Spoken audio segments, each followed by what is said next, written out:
मेरे channel Anshika voice Hindi में आपका स्वागत है। मेरी पत्नी 9 महीने पेट से थी, इसलिए घर के ज़्यादातर काम मैं ही करता था। मेरे माँ और पापा एक रोड एक्सीडेंट में 2 साल पहले ही गुजर गए थे। जब मैं घर के बाहर की सफाई कर रहा था तो अचानक से मेरी नज़र एक ठेले पर पड़ी। ठेले पर 2 बूढ़े दंपति थे। जब मैं उनके पास पहुंचा तो उन्हें देखकर मेरे पैरों तले ज़मीन खिसक गई। मैं सोच में पड़ गया कि ऐसा कैसे हो सकता है। वे दोनों मेरे मित्र विशाल के माता पिता थे। मैं उनके पास गया, उनके पैर छूते हुए बोला, अरे अंकल आंटी, आप यहाँ और इस हालत में, ये आप लोग क्या कर रहे हैं? विशाल कहाँ है? कॉलेज के बाद से मैं उनसे मिला भी नहीं। वह ठीक से तो है? तब तक मेरी पत्नी दिव्या भी वहाँ आ गई। मैंने परिचय देते हुए कहा, अंकल जी, ये मेरी पत्नी दिव्या है।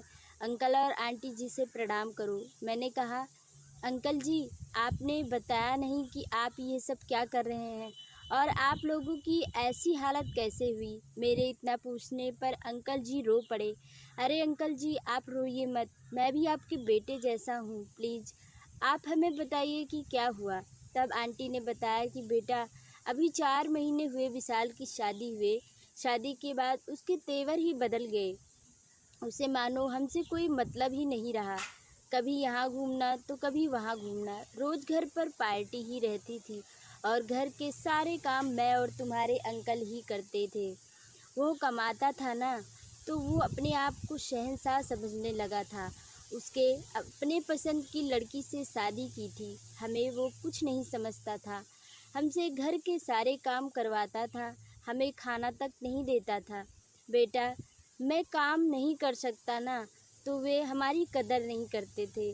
जब बेटा ऐसा व्यवहार करता था तो बहू तो उससे ज़्यादा गलत व्यवहार करती थी।